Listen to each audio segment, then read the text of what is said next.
السلام علیکم ورحمۃ اللہ وبرکاتہ۔ معزز ناظرین و سامعین، آج ہم اور آپ جس دور سے گزر رہے ہیں، اس دور میں ایک خاص بات جس کو میں نوٹ کرتا رہتا ہوں اور مجھے محسوس ہوتی رہتی ہیں، وہ یہ ہے کہ دین سے محبت کرنے والوں سے دین کو سینے سے لگانے والوں سے لوگوں کو بدگمان کیا جا رہا ہے، لوگوں کو دور کیا جا رہا ہے۔ اس کے لیے اگر قرآن و حدیث میں بھی رد و بدل کرنا پڑے تو لوگ اس سے بھی پیچھے نہیں ہٹتے۔ اب یہ پوسٹ جو آپ کے سامنے ہے، پہلی نظر میں تو یوں محسوس ہوگا پڑھنے والے کو کہ صحیح بات لکھی ہے، اور عنوان بھی ایسا ہی دیا ہے انہوں نے، عجیب و غریب طرح کا۔ لیکن اس کی حقیقت کیا ہے، ایک سمجھدار آدمی اور ایک علم دین کا موٹا علم رکھنے والا آدمی بھی سمجھ سکتا ہے۔ ایک صاحبہ نے مجھے یہ بھیجا ہے، تو میں نے کہا کہ چلو اس کو ذرا ایکسپلین کر دیتے، تجزیہ کر دیتے اس کا کہ اس میں کیا سچ اور کیا جھوٹ ہے۔ تو آئیے ہم پہلے پوسٹ پڑھتے ہیں، پھر اس کی ایک ایک بات کو ہم تجزیہ کریں گے، اس کو ایکسپلین کریں گے۔ لکھتے ہیں کہ قرآن کو ترجمے کے ساتھ سمجھ کر پڑھے تاکہ آپ کے سامنے وہ سارے جھوٹ کھل جائے جو دین کے نام پر بولے جاتے ہیں۔ اس عنوان سے یہ لگتا ہے کہ چونکہ ہم لوگ قرآن پاک کو ترجمے کے ساتھ نہیں پڑھ رہے سمجھ کے، لہٰذا دین کے نام پہ بہت سارے جھوٹ ہیں جو بولے جا رہے اور ہمارے علم میں نہیں ہیں۔ اگر ہم قرآن مجید کو ترجمے کے ساتھ پڑھیں گے تو دین کے نام پر جو جھوٹ بولے جاتے ہیں وہ ہمیں پتہ چل جائیں گے۔ اس میں تو ایک بات یہ پڑھنے والے کو محسوس ہوگی کہ دین کے نام پہ بہت سارے جھوٹ اس زمانے میں بولے جا رہے ہیں۔ پھر کیا جھوٹ بولے جا رہا ہے، انہوں نے لکھا ہے جھوٹ کا عنوان دے کر ان صاحب نے کہ ہر مسلمان جنت میں جائے گا، یہ جھوٹ بات ہے۔ اب صحیح بات کیا ہے؟ تو لکھتے ہیں کہ کیا لوگوں نے یہ سمجھ رکھا ہے کہ وہ صرف اتنا کہہ دینے پر چھوڑ دیے جائیں گے کہ ہم ایمان لائیں۔ اب انہوں نے جھوٹ جو کہا ہے کہ یہ جھوٹ ہے کہ ہم مسلمان جنت میں جائیں گا، آئیے مشکات المصابیح، جس کو مشکات شریف بھی کہا جاتا ہے، اس کے حوالے سے ہم ذرا آپ کے سامنے تفصیل سے بات رکھتے ہیں۔ یہ ہمارے سامنے مشکات شریف ہے، اس کو ہم نے اوپن کیا، صفحہ نمبر آپ دیکھ لیجئے 488، باب الحوض والشفاعت۔ اس باب الحوض والشفاعت کے اندر جو پہلی روایت ہے، اس روایت کو آپ جب پڑھیں گے تفسیر سے تو پتہ چلے گا کہ اللہ کے رسول علیہ الصلوۃ والتسلیم، میرے اور آپ کے آقا تاجدار مدینہ محمد عربی صلی اللہ علیہ وسلم اپنی امت کی سفارش کریں گے، اور سفارش کرنے کے لیے اس حدیث کے مطابق 3 مرتبہ اللہ تبارک و تعالیٰ کے دربار میں جائیں گے، اور 3 مرتبہ میں ان تمام امتیوں کو جو دوزخ میں گئے تھے سب کو باہر نکال لیں گے اور جنت میں ان کو داخل کرا دیں گے۔ حدیث کے الفاظ بھی آپ دیکھ لیجئے، یہاں پہ آپ دیکھ سکتے ہیں، فَأُخْرِجُهُم مِّنَ النَّارِ، میں دوزخ سے اپنے ان تمام امتیوں کو جو مومنین تھے اور دوزخ میں گئے تھے نکال لوں گا، وَأُدْخِلُهُمُ الْجَنَّةَ، اور ان کو جنت میں داخل کرا دوں گا، حَتَّى مَا يَبْقَى فِي النَّارِ إِلَّا مَنْ قَدْ حَبَسَهُ الْقُرْآنُ، یہاں تک کہ دوزخ میں صرف وہی لوگ باقی رہ جائیں گے جن کے متعلق قرآن مجید نے ہمیش دوزخ میں رہنے کا فیصلہ سنایا ہے، اور وہ کفار اور مشرکین ہیں جن کے متعلق قرآن مجید میں آپ بار بار پڑھیں گے، خالدین فیہا، یہ ہمیشہ دوزخ میں رہیں گے۔ اب جو یہ الفاظ ہے قد حبسہ القرآن، تو جو راوی ہے قتادہ، وہ تفسیر کرتے ہیں حبسہ القرآن کا معنی وجب علیہ الخلود، کہ حبسہ القرآن کا معنی یہ ہے کہ جن پر دوزخ میں ہمیشہ رہنا واجب ہو گیا، یعنی وہ ہمیشہ رہیں گے۔ اور یہ روایت ہے مسلم شریف کی اور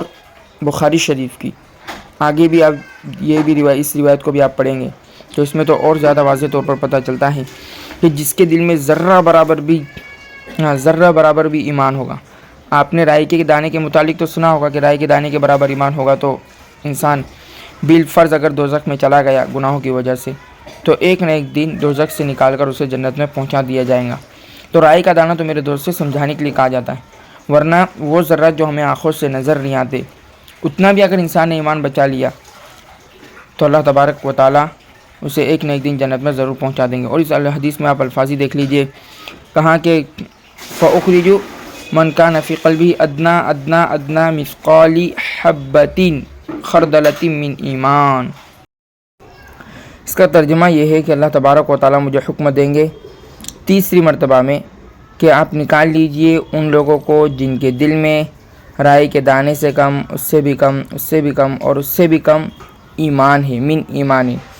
اللہ کے رسول صلی اللہ علیہ وسلم نے ارشاد فرمایا فَأُخْرِجُهُ، میں ان کو نکال لوں گا دوزخ سے، پھر میں چوتھی مرتبہ جاؤں گا اور اللہ تبارک و تعالیٰ کے سامنے سفارش کی درخواست کروں گا۔ اللہ تعالیٰ کہیں گے، میں کہوں گا یا ربی اذن لی فی من قال لا الہ الا اللہ، کہ اللہ جی، پیارے اللہ جی مجھے اجازت دے دیجئے ان لوگوں کے متعلق جنہوں نے صرف اپنی زندگی میں لا الہ الا اللہ پڑھا ہے۔ تو اللہ تبارک و تعالیٰ فرمائیں گے کہ نہیں، ان کو آپ دوزخ سے مت نکالیے۔ کیوں؟ اس لیے کہ ان کو دوزخ سے میں نکالوں گا، یہ آپ کے لیے نہیں ہے، ولیکن عزتی، لیکن میری عزت کی قسم، میرے جلال کی قسم، وہ کبریائی اور میری کبریائی کی قسم، و عظمتی اور میری عظمت کی قسم، لأخرجن منہا، میں ان کو ضرور بھی ضرور دوزخ سے نکال لوں گا۔ کن کو؟ من قال لا الہ الا اللہ، جنہوں نے لا الہ الا اللہ کہا ہے۔ متفق علیہ، بخاری شریف اور مسلم شریف کی روایت ہے۔ بہرحال تو ان روایت سے پتہ چلتا ہے کہ جن کے دل میں ذرہ برابر رائی کے دانے سے کم اور بھی کم اور بھی کم اور یعنی ذرے سے ذرہ برابر بھی ایمان ہوگا، وہ ایک نہ ایک دن دوزخ سے نکل کر جنت میں چلے جائیں گے۔ لیکن یہ صحابے جنہوں نے جھوٹ کا عنوان لگا کر کہا ہے کہ یہ جو بات کہی جاتی ہے کہ ہر مسلمان جنت میں جائے گا، یہ بات جھوٹ ہے، تو یہ جھوٹ انہوں نے دوسرے پہ الزام لگایا ہے، لیکن ان روایت کی روشنی میں یہ جھوٹ، اس سے پتہ چلتا ہے کہ یہ صحابی جھوٹ بول رہے ہیں۔ اب انہوں نے جو سچ کا عنوان لگا کے جو بات پیش کی ہے، آئیے اس کا بھی ذرا تجزیہ کرتے ہیں، اس کو بھی ذرا ایکسپلین کرتے ہیں کہ اس بات میں کتنا دم ہے۔ یہ صاحب لکھتے ہیں، کیا لوگوں نے یہ سمجھ رکھا ہے وہ صرف اتنا کہہ دینے پر چھوڑ دیے جائیں گے کہ ہم ایمان لائے؟ یعنی وہ صاحب یہ بتا رہے کہ دیکھیے اس آیت سے پتہ چلتا ہے کہ ہر مسلمان جنت میں نہیں جائیں گا، لیکن اولاً تو ان صاحب سے یہ گزارش کروں گا کہ اگر سچ ہی لکھنے کا اتنا آپ کو شوق تھا تو آپ نے پورا سچ کیوں نہیں لکھا؟ انہوں نے قرآن پاک کی جس آیت کریمہ کا ترجمہ پیش کیا ہے وہ آدھا پیش کیا ہے، اور میں یہ بھی بتا دوں کہ انہوں نے آدھا کیوں پیش کیا ہے۔ آدھا اس لیے پیش کیا ہے کہ جو حصہ انہوں نے چھوڑا ہے اس حصے میں ان کا سچ جھوٹ ثابت ہوتا ہے۔ آئیے کس طرح سے میں آپ کو سمجھاتا ہوں۔ یہ آیت کریمہ ہے سورہ عنکبوت کی آیت نمبر 2۔ اللہ تعالیٰ فرماتے ہیں احسب الناس ان یترکوا ان یقولوا آمنا، کہ کیا لوگوں نے گمان کر رکھا ہے ان یترکوا، کہ وہ چھوڑ دیے جائیں گے، ان یقولوا آمنا، صرف یہ کہنے پر کہ ہم ایمان لائے، وہم لا یفتنون، اور کیا وہ آزمائے نہیں جائیں گے۔ تو اس سے پتہ چل رہا ہے کہ جو بھی ایمان لائے گا اسے آزمایا جائے گا، کبھی دشمنوں کی طرف سے آزمایا جائے گا، دشمن مسلط کر دیے جائیں گے، اور کبھی اور طرح سے آزمایا جائے گا، اسی طرح سے کبھی جسمانی اعتبار سے آزمایا جائے گا، بیماریاں دے کر کہ دیکھتے ایمان پہ باقی رہتے یا نہیں رہتے، اور کبھی کبھی ایسا ہوگا کہ دشمن بھی مسلط کر دیے جائیں گے، جسمانی اعتبار سے بھی انسان کو بیماریوں میں مبتلا کر دیا جائے گا، اور اس طرح سے اللہ تبارک و تعالیٰ لوگوں کو آزمائیں گے۔ تو اس آیت کریمہ میں تو اس کا تذکرہ ہی نہیں ہے کہ مسلمان جنت میں جائے گا یا نہیں جائے گا، اس میں تو اس بات کا تذکرہ اللہ تبارک و تعالیٰ کر رہے ہیں کہ صرف ایمان لایا، میں مومن ہوں، لا الہ الا اللہ محمد رسول اللہ پڑھ لیا، تو صرف اتنا کہنے پر ایمان والے چھوڑ نہیں دیے جائیں گے، بلکہ ان کو آزمایا جائے گا۔ تو اس آیت کریمہ سے تو یہ پتہ چل رہا ہے،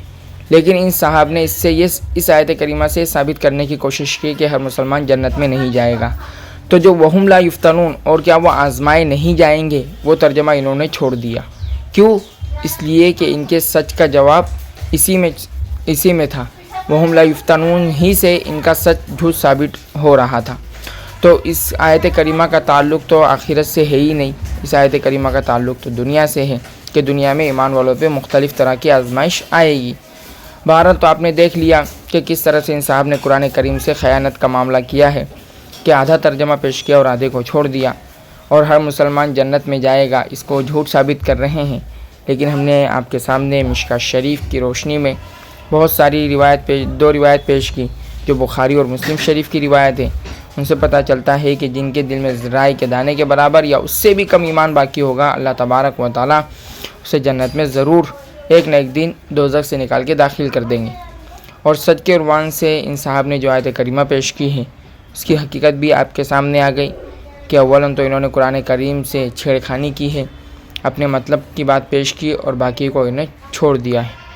آئندہ بھی انشاءاللہ انہوں نے جو جھوٹ کے عنوان سے جو باتیں پیش کی ہے ہم اسے قرآن و حدیث کی روشنی میں جانچنے کی کوشش کریں گے. تب تک کے لیے اجازت چاہتے ہیں اور آپ سے عاجزانہ ریکویسٹ کرتے ہیں کہ آپ ہمارے چینل کو سبسکرائب ضرور کیجئے اور ویڈیو کو لائک بھی ضرور کیجئے. السلام علیکم ورحمۃ اللہ وبرکاتہ.